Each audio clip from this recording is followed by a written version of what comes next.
A lot of people make the mistake at the beginning of a weight loss journey, only paying attention to calories and not paying attention to macros. And when I tell you learning how to actually hit your macro split is so important. One, it has a huge emphasis on what your physique looks like at the end of your weight loss journey, but it also just really helps you stay consistent when you can feel full and satisfied. When you're not paying attention to macros and you start counting calories, it's really easy to just take the approach of lessening your portions and trying to fit all the foods that you ate before that are part of your normal routine into a calorie deficit, which then can make it really hard to stay consistent, because most of the times those foods that you're used to eating are really calorie dense, and so you're not going to be able to get a lot of volume in for the calorie budget that you have for that day. Which obviously what that does is make it really hard for you to stay consistent because you're hungry and you're not feeling full, which then results to you like going off on a tangent and going over your calories a bunch of days and setting off your journey, which is the opposite of what we want. So my macro percentages right now are 35% protein, 45% carbs, 20% fat. I like a lower fat diet just because I like more carbs in my diet. Those are the things that I enjoy. Bread and bagels and potatoes and those kinds of foods, rice, those are like my absolute favorite foods. And so if I were to do a really low carb diet, I probably wouldn't be as successful because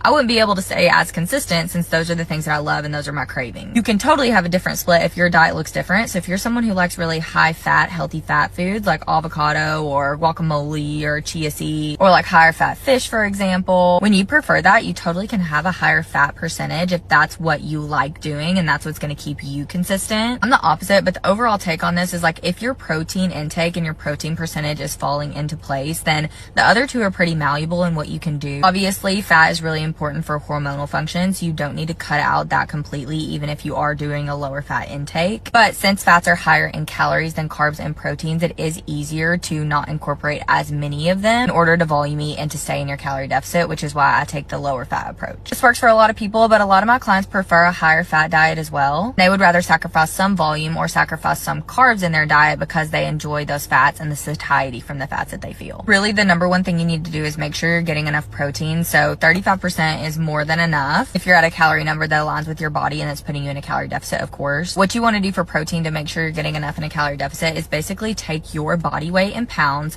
change that to kilograms. For example, my current body weight is 56 kg, and then you take that 56, you're going to multiply it by 1.6. So for example, that gives me 89.6. So I would need 89 grams of protein, like on a minimum, in order to produce the best results. But for me, I find when I do 35% of my diet in protein or around that, that's around 130 grams of protein instead. And that number really, really helps me stay full and satisfied throughout the day. Also really ensures that I can like maintain all the muscle mass that I have in my body, along with strength training too, because when you're in a deficit, it's a little bit inevitable that you're going to lose some muscle mass along the way. When you're strength training and you have a high protein diet, you can mitigate that, and so that your body is losing